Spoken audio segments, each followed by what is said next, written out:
салому дуруди бепоён ба кулли мухлисони барномаи дар шабакаҳои иҷтимоӣ. Фирдавси Хурсанд топ хабарҳои варзиширо мегӯяд. оғоз мекунем. гармтарин хабаре ки таи 2 рӯзи охир дар саҳифаҳои шабакаҳои иҷтимоӣ чарх мезанад, ин ба даргаҳи бузургтарини размии ҷаҳонӣ, яъне UFC қадам мондани размгари овозадори тоҷик Нурулло Алиев мебошад. худи размикори тоҷик дирӯз дар саҳифаи инстаграмаш хабар дод ки рӯзи 20 сентябр миёни моҳ ҳам дар UFC размгаре пайдо мешавад. ҳамчунин дар аксе ки худи Нурулло бо президенти ташкилоти размии UFC Дана Уайт қарор дорад, навишта шудааст ки Дана, ташаккур ба хотири оне ки дар гапи худ истоди ва ба ман имкон додӣ ки баъри ба даст овардани шартномаи UFC рақобат намоям, навиштааст Нурулло Алиев. ин размгари номдор ҳамчунин акси имзо гузоштани шартнома барои як рақобат ки чунин бархӯрдҳоро дар варзиши MMA рақобати гузаришӣ меноманд. ҳоло дақиқан маълум нест ки Нурулло Алиев бо ки бархӯрд анҷом медиҳад, вале аллакай ба иттилои наздикони худи варзишгар Дана Уайт дар кофтукоби ҳариф барои ин размгар аст. ба иттилои расонаҳои хабарӣ, Алиев қарор аст рӯзи 20 сентябр рӯи октагон барояд. но гуфта намонад ки дар сурати муваффақона паси сар шудани рақобати мазкур Нурулло Алиев аввалин варзишгари тоҷике мешавад ки дар бонуфузтарин ташкилоти размӣ фаъолият мебарад. аз соли 2021 ӯ узви промоушени Fight Night Global ба ҳисоб меравад ва Нурулло ягона размгари тоҷик дар фазои варзиши MMA аст ки бо бузургтарин ташкилоти менеҷерӣ MMA First Round Management шартномаи ҳамкорӣ ба имзо расонидааст. ахиран мерасад рӯзе ки мо дар октагонҳои бузурги UFC бо размгарони худ ифтихор мекунем.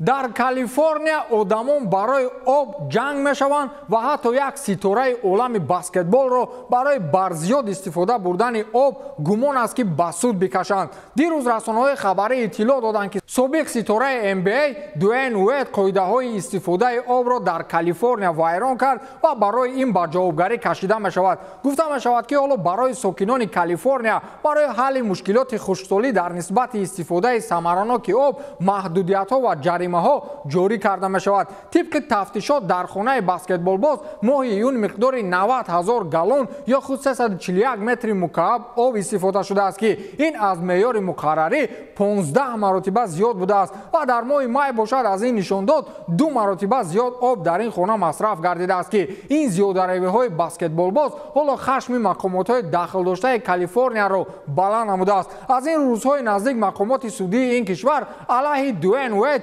чораҳои зарурӣ меандашанд. охир Дуэйн Уэйдро ман дидам 2 метр қад доштааст ва камаш як 40 сантиметр манаҳ. мусаллам аст ки дар ӯ аз мо дида зиёдтар об масраф мешавад. ё гуфти Салмони ҳамкишлокии ман, хайр об ки надошта бошед чой нӯшед намешавад. рафтем.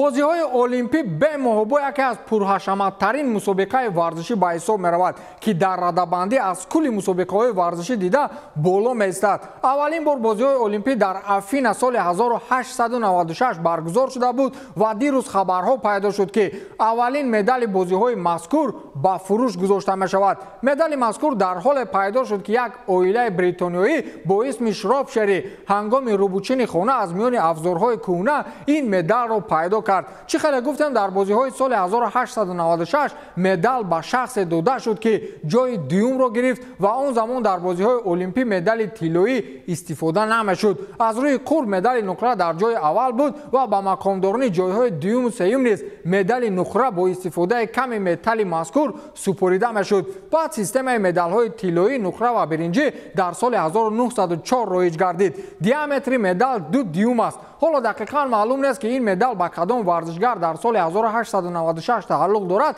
вале аллакай зимни ташхис муайян гардид ки дар як тарафи медали мазкур ба забони юнонӣ аввалин бозиҳои олимпии байналхалқӣ Афина 1896 навишта шудааст. мутахассисони хонаи ауксионии Malux Auctioneers ин ашёро аз 20 то 25,000 фунт арзёбӣ карданд. хайр ина шонси зур барои баъзе варзишгарони мо ки дар ҳасрати медали бозиҳои олимпӣ сӯхтаанд.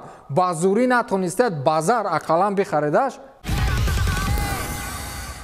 الکساندر اوسیک بعد بار دوم شکست دادن انتونی جوشوا همکنون از قفای عملی نمودن ارزوی درینه خود می شود. او می خواهد حال حاضر برگزیده ترین بوکسچی دنیا تایسون فیوری را به رقابت دعوت نماید. فیوری تا حال شکست نخورده است و در 33 رقابت گذرانده‌اش 32 مرتبه دست بالا و یک مساوی دارد. آیا اوسیک می تواند این آمار لگندای بوکس را تغییر بدهد؟ این رو وقت نشان می‌دهد. اما اینجا یک مشکلی دیگر تا امروز وجود داشت. چند پیش تایسون فیوری بعد شکست دادن دیلیان وایلدر از نقطه گذاشتن کریر ورزشیش درک داد و وعده کرد که دیگر بر نمیگردد. من هر روز تکرار به تکرار میگویم که بحث کردن این بوکسچی‌ها و رقصگران تا پیشنهاد شدن مبلغ کلان است که آنها لفظی با اصطلاح مردی خود را با قول چرکی دست عوض میکنند. تایسون فیوری در نسبت بوکس با اوسیک چنین پیشنهاد دارد: بزرگترین رقابت‌ها باید بر عوض بزرگترین پول‌ها برپا شود. اگر که می‌خواهید من با این آدم نوچیز بر رینگ بوکس برگردم، پس به من 9 میلیارد دلار دهید. اگر که نه، پس این پرکنده را به نظرم نمایان نکنید. اگر میگفتید رقابت با انتونی جوشوا، پس من آماده بودم که رایگان بر رینگ بوکس برگردم. ولی اوسیک در سطح من نیست، گفته است تایسون فیوری. مقصد تایسون این است که او رقابت با اوسیک را رد میکند و در صورت با اوسیک بر رینگ می‌دراید که با او 500 میلیون دلار بدهند. همین را دقیق کردن لازم است که فیوری با کانور یگان خش و تباری نداشته باشد. گزارش کازمیرو از ریال به منچستر یونایتد سر و صداهای زیادی را میان مخلصان و کارشناسان به میان آورده است. اکثریت بر آن نظرند که کازمیرو با پیشرفت دسته امیو یگان تاثیر نمی‌رساند و بدترین خرید دیوهای سرخ در حوزه ترانسفری به حساب می‌رود. سرمربی دسته امیو در مورد آنکه آیا کازمیرو می‌تواند دسته او را پیشرفت کند چنین ابراز اندیشه کرد و به خصوصیت لیدری فوتبالباز برزیلی بهای بلند داد. ما درباره پیشوایی صحبت کردیم. در بازی مقابل لیورپول ما در میدان پیشرفت بودیم و کازمیرو هرچند در این دیدار نبود ولی او لیدر خوب است. او فوتبال را خوب می‌داند و چی طور غالب شدن را هم از دیگران زیادتر می‌داند. و در کریر خود اینقدر جام‌ها به دست آورده است و برای ما خیلی مهم است که چنین بازیگر در حیات باید باشد. واران، کازمیرو و رونالدو در جایزه‌گیری و دستبالاشوی از همه تجربه زیادتر دارند. عیناً به دسته ما چنین فوتبالبازان خیلی لازم هستند. این مثل یک دستورالعمل برای بازیگران جوان می‌شود که تا حال جایزه نگرفتند، گفته است سرمربی منچستر یونایتد اریک تن هاگ. یک بازی را به قول چیتا شده بریدن، گپزنیشان مثل منچستر سیتی است. با همین تمام، تا دیدار، خیر.